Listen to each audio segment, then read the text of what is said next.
Good afternoon and welcome back to the Illiterate Greek. I'm going to take a look at Hebrews 10:25 today. And it states, "Not forsaking the assembling of ourselves together, as is the manner of some, but exhorting one another, and so much more as you see the day approaching." So it can be a natural tendency when things get rough that we just want to be away. We want to be by ourselves.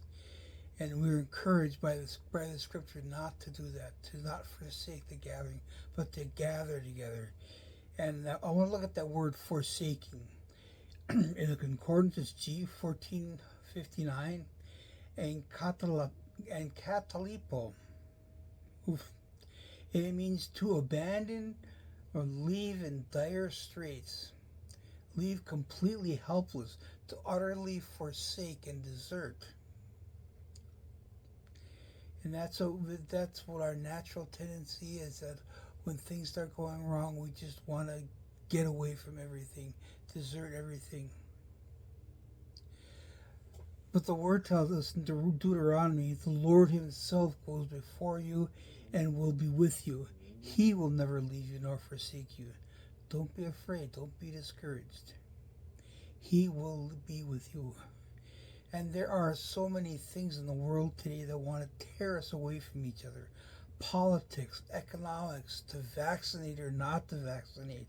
What's the latest sports controversy? What's the latest, rag sheet controversy that's going on? There are so many things that seek to divide us. And when we're separated, we are more easily conquered by fear, suspicion, defense, offense, unforgiveness.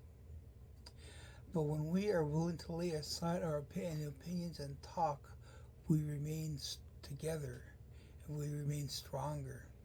If we can remain humble and forgiving towards each other, there is strength and there is life in that. When we are willing to listen to wise counsel. And that's what Proverbs 15 tells us. It says, without consultation and wise advice, plans are frustrated. Said this verse before. The plans of men seem good in the beginning, but at their end, their death. Pride comes before destruction, and a haughty spirit before the fall.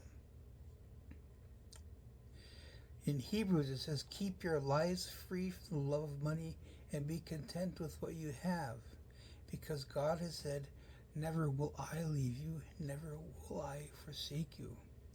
There are so many things that we can desire after and lust after, but God will meet our every needs.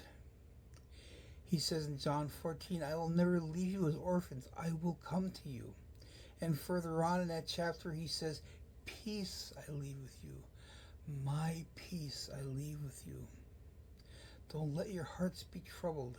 Don't be afraid and troubled, but stay together. Stay together with him and with each other. Thanks for coming again this week, and we'll talk to you next week.